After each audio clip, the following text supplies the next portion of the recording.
IGN's hands-on preview of Arc Raiders says a lot of interesting things. But after playing it for myself, I honestly feel like whoever reviewed this game definitely didn't understand what they were playing. Here's why. Now, personally, when it comes to IGN, I honestly feel like they've been on my, like kind of poop list ever since their whole debacle with KH2's review, but that's just me.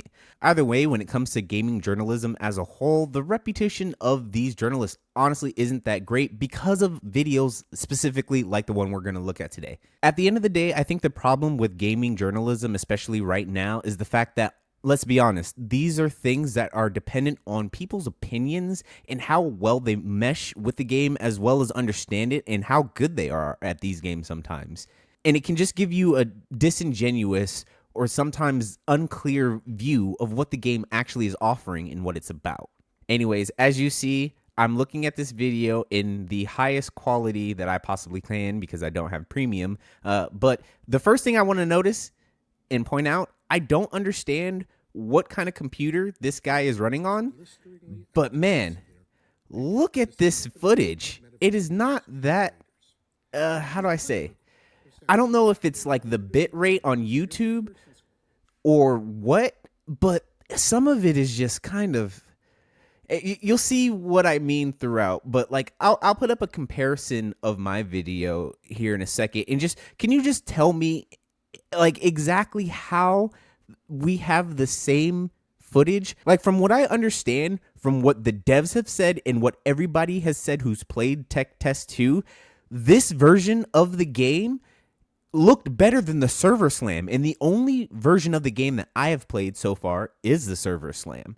And just for reference, like when it comes to comparison, I'm using an Xbox Series X with an HD Elgato 60X, I think it's called, but it's not like I'm having anything fancy. I have a Lenovo I have like a Lenovo 5, but I don't know. Once again, I'm not sure if this is something that was recorded on maybe like a laptop that was mobile, but the quality of the video is kind of lacking.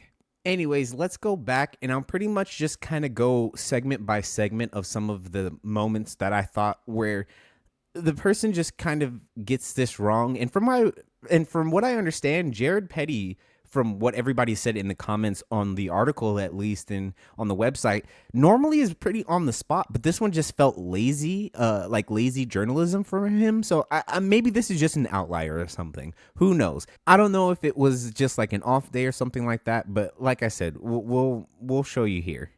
So this is my first issue, is what he calls a lot of the ways that the reviewer describes the game, I think, is just kind of interesting to me, and a lot of the comparisons that are made. It's one of the least surprising games I've ever played. Holding so much in common with its inspirations, they're almost comically indistinguishable. Indistinguishable is how he described it. And to me, I kind of find that interesting because nothing has this visual style. I mean, if anything, a lot of the games that he compares it to that I visually can see miss the mark, because if you know anything about this game and the developers, it's made by Embark, and Embark are ex-DICE devs. And a lot of the bones of this game are like from stuff like Battlefront and things like that. Not a single time does he mention any of those games like Battlefront or Battlefield or any of the similar titles that the people who worked on this game would have actually worked on. It's funny that he doesn't mention that because you can visually see a lot of it in the actual animations and things like that. But to say it's indistinguishable, it gets worse because you'll see what the comparison he makes is. If you just skip forward a little bit, because I'm not going to watch the entire video like second by second, but I'll just, like I said, I'll skip through. But here's the next part. Here's why I just don't understand his comparisons. This is a game so unabashedly tied to its progenitors that the hero's default melee weapon is a pickaxe, the same weapon Fortnite metaverse heroes dropping off of battle buses lug into combat. That's a cute enough homage, but it's only the tip of the iceberg for the ways Arc Raiders will be instantly comprehensible for those who play Battle Royale, tree-punching survival games, or Extraction. So I find it interesting because one of the things that he says is tree-punching survival games, which I'm like, okay, so Minecraft, which, yeah, you have a pickaxe in Minecraft, but I don't see the I don't see the connection, right? The connection is obviously what he said. It's the pickaxe. But if that's all it is to you, is the superficial image of what the melee that the person is holding, because oh my god, they're holding a pickaxe.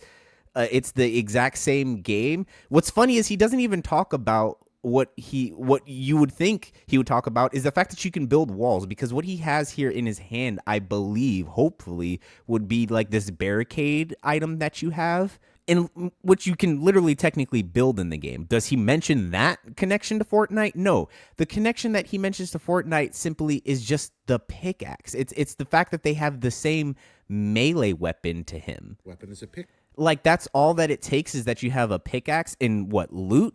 The funny thing about that is, if that's the case, isn't Dying Light 2 or Dying Light in general a closer thing to both of these games? I would say Dying Light is closer to Fortnite than at that point, because not only do you have a pickaxe in that game as like a melee weapon, but you know, you also have zombies, and Fortnite originally was based off of a zombie survival. On top of that, you have a glider even. You also have loot. So if you're going to make it off of superficial surface level things like, oh my, he has a pickaxe, I think that just sets the tone for the type of video that this is going to be. There's very little that feels truly original, but the components bolted together from other successful live service games click predictably and produce a satisfying result.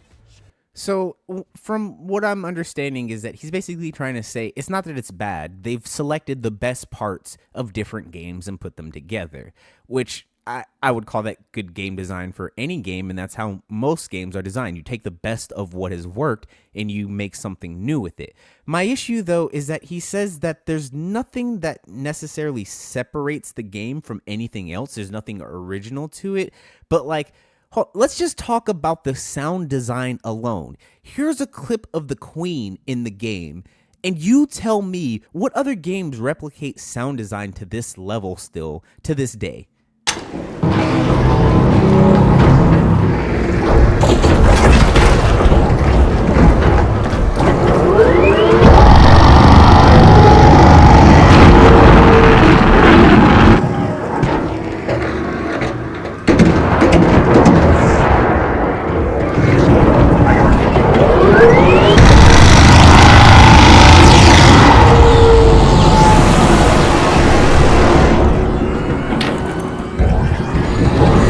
Now, here he talks about some of the arc units, and it's just something I've noticed multiple times throughout the beginning clips here. Why doesn't he have a shield? This is the tech test too. This is past the part in the intro, like right a second before. It makes sense why he doesn't have a shield here. This is the start of the game where you don't get to choose anything. All of your loadout is given to you. You know, it's like a little intro segment. But here, where he's trying to melee the flame ball, by the way, you know, the thing you probably don't want to get in melee range of. Yeah, why does he not have why doesn't he have a shield or a weapon? Why doesn't he have anything? Like, am I just confused? The little spider-like scurrier. Like, here he has different items, so it's not like I'm just I don't understand that. And it doesn't make sense to me, because when you think about it, even if you lost your items in a previous raid, you can always start with a free loadout. Like, huh? Because there would be something here. Even if he didn't get a weapon or didn't get a shield somehow, because I know that is a bug that's happened to a couple of people. It even happened to my friend. He would still have like quick items or something. Like, he has nothing in his slots. Anyways, let's move on to the next point. Are downright upsetting for an arachnophobe like me, and the little spider-like scurriers are downright upsetting for an arachnophobe like me, and the large crawlers do not mess around. Ark wander the map listening for the sounds of search or battle and swarm any humans they find. The Ark are several things in that like 10, 11 second segment.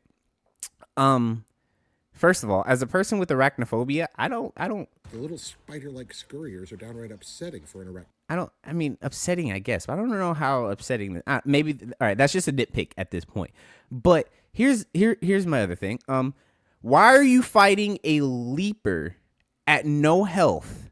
One of the toughest enemies in the game that you can face at the moment, at least that we were able to face in the server slam. no health, a not great weapon. You probably should be using the Pharaoh if you're gonna do anything. And this is the worst matchup. This is literally nuclear bomb versus coughing baby type of stuff. Like, I don't understand. And then on top of that, Ark wander the map listening for the sounds of watch search or battle. you can see the laser. You can see the laser on his cheeks. Why would you? I'm sorry. Maybe I'm just like, maybe he wasn't paying attention, but the sniper unit is not that far from him, and there's another flying drone right above him. It's not like they snuck up on him. He's just kind of oblivious to it. And it just makes me think that, once again, this is a person who's reviewing a game that they don't fully understand or like aren't meshing well with, and it seems to be hampering the way that he's able to talk about some of this stuff. They generally contain ammo and weapon. Like, look at this. Look at this inventory. The second. Okay, this is what I mean. Look at this inventory. He has no loadout type of I can't remember what this is called, but he has no weapons, no shield. Like, the smartest thing on this screen right now that I see is the fact that he's put a weapon stock in his safe pocket. He has shotgun ammo and medium ammo, but no guns.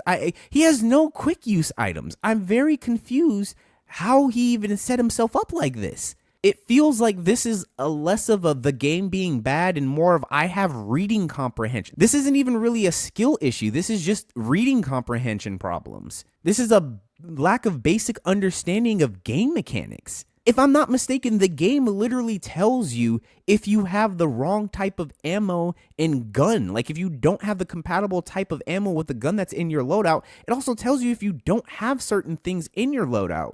There's a lot that he would have had to skip purposefully to have had this situation happen, or he was just getting the worst bugs repeatedly. Anyways, after this, he goes on to talk about PvP. It's often more efficient to fall upon a fully loaded player who isn't paying attention than to risk a half hour of bracing open doors in a nearby warehouse, or to lurk near an extraction point and cut somebody down when they're about to escape. Of course, every other raider is likely looking to do. Okay, that's just funny to me. He was standing still.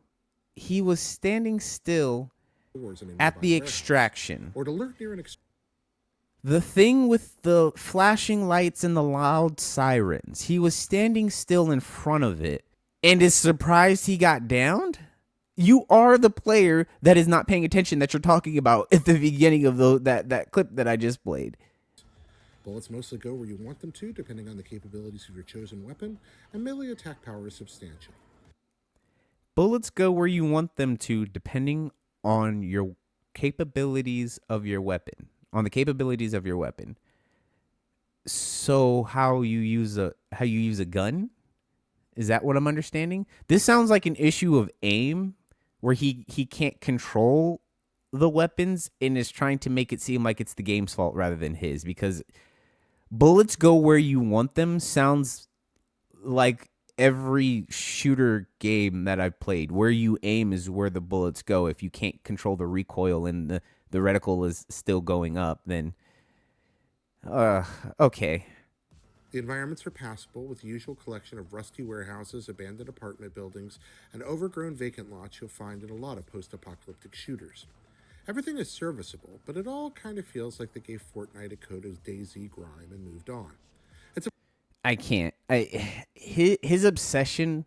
I think the problem is that Fortnite has ruined gaming simply in a way that, like, people make, once again, these surface level comparisons and call it a day, because Fortnite has somehow become, unfortunately, this like megalith of gaming where everything is somehow pulled from Fortnite, not the other way around. It's not that Fortnite has literally become a nexus point.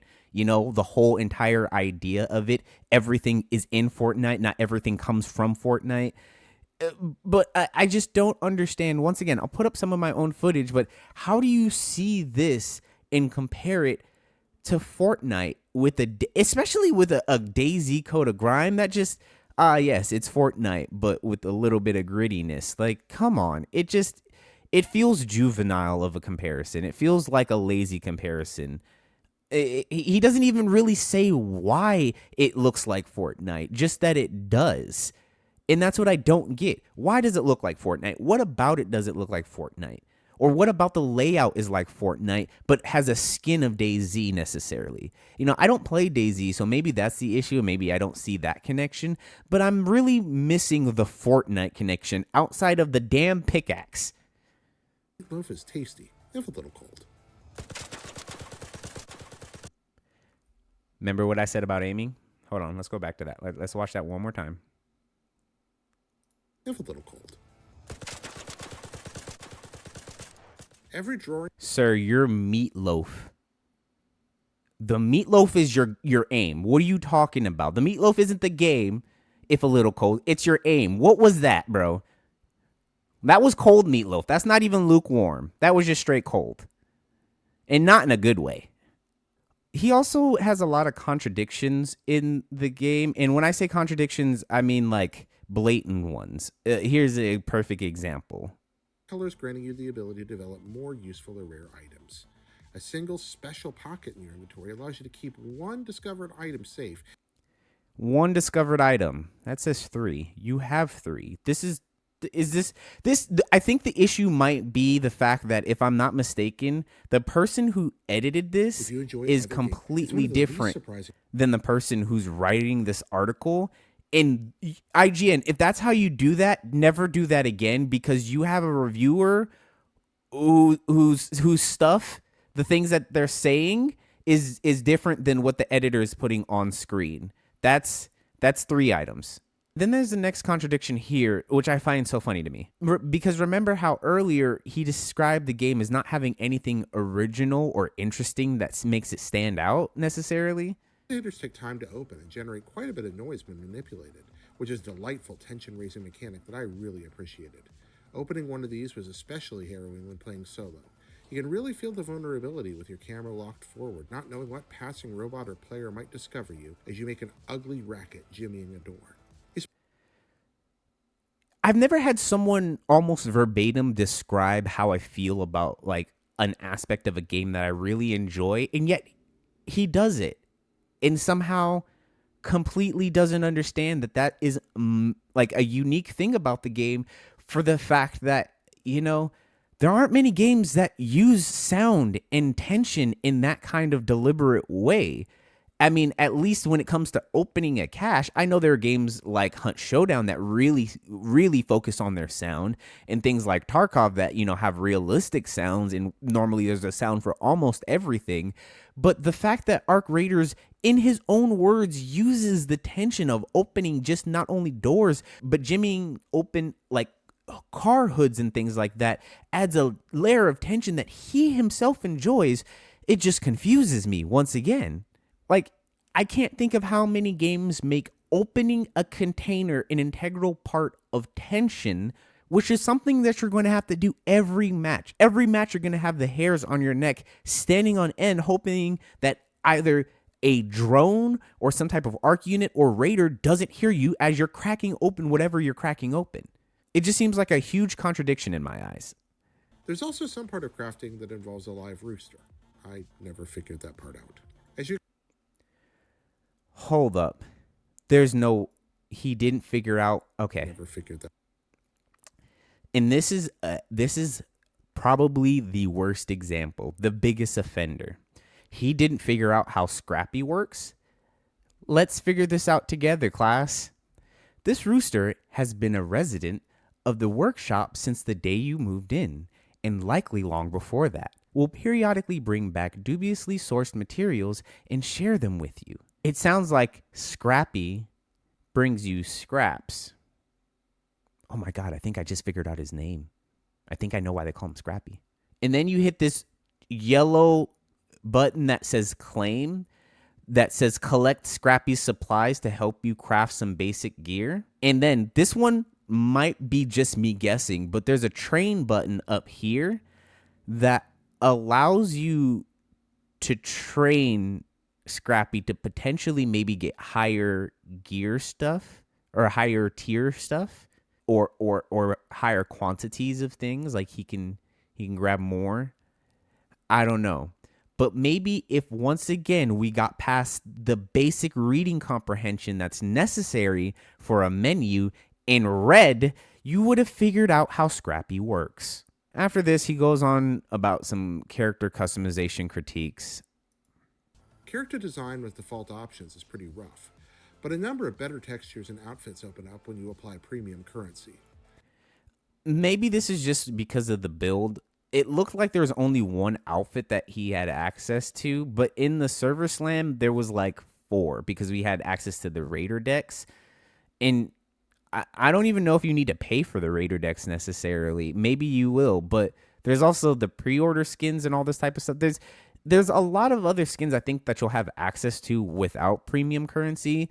And if you look over at the finals of the other game that's made by Embark, they also didn't have a lot of customization at the very beginning, and then by the end of like where we are now of like season 8, not that it's the end of the game, but like their customization is incredible. Like they've had so many different skins released and so many different styles added to the game since launch that it's ridiculous. It's like there's a plethora of skins, and I think that if this is an issue now, it won't be long until this is no longer an issue because they have like a track record for that.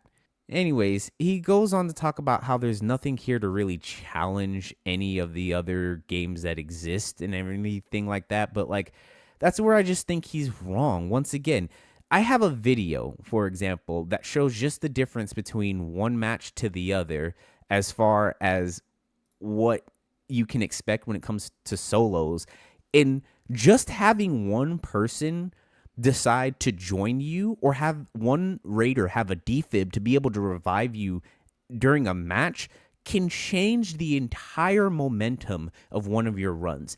And that's one of those things that is purely unique, I think, in Arc Raiders, because other games don't give you an incentive or a reason or even a means to revive other players sometimes. I don't think there's a way to revive other players if they go down in Tarkov. Well, I mean, you can't in Tarkov from what I understand, but like most extraction shooters, once you put someone down that's not a friendly or anything like that, there's no way to really help them. Some of these games I know have proximity chat and you can kind of team up, but once again, not all games. And so I just think that Arc Raiders is presenting a very special thing, especially for the fact that if you ever played during the test or during the server slam, you know that one of the things that you'll notice is that if you keep getting stuck in the cycle, and I'll put an example up now, of getting caught in firefights with the arc units, what it does is it brings other arc units and it also attracts other raiders and it also burns through your resources. So after going through a couple of robots, you still have more robots to face off of.